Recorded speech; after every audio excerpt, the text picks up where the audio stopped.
been sopping it up for centuries, drizzling it over our finest dishes. And yet, olive oil's virtuous qualities remain for many a culinary mystery. I personally like really pungent, really bitter oil. I mean, maybe it's the condition of my life. Bitterness appeals to me.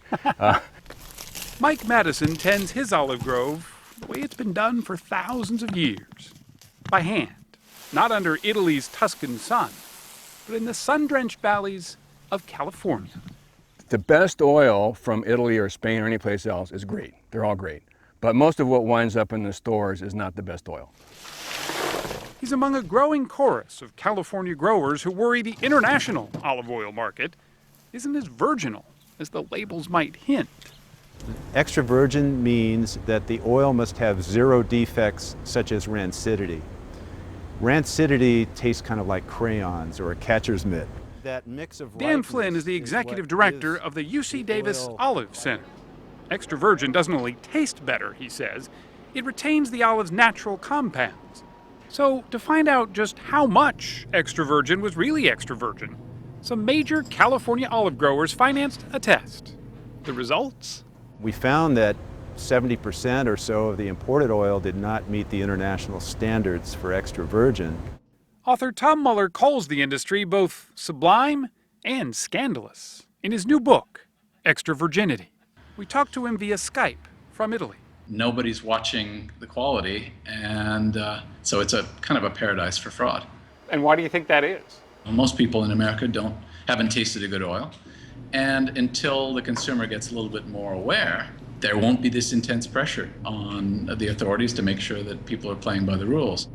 More than 98% of the olive oil consumed in this country is imported. But California growers are seeing an opening in the market.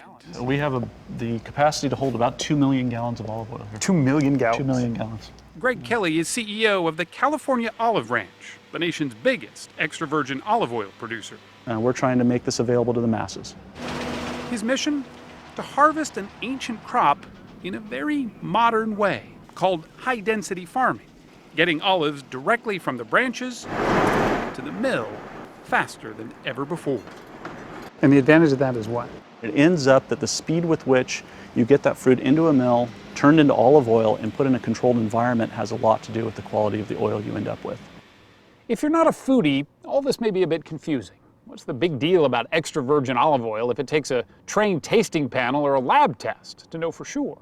Well, the answer may be your health. Olive oil truly is the most healthy fat that you can use in your kitchen. And there is such a thing? Yes, absolutely. Well, the calories are there, but there's no cholesterol. Longtime olive oil maker Deborah Rogers says the higher the quality of the oil, the higher the antioxidants that make it so healthy. So you're going to put one hand underneath, one hand on top, and you're going At the olive press, the tasting room is often filled with those with curious palates. Isn't that lovely? If you can't taste the extra virgin difference, they're told, their body will likely feel it.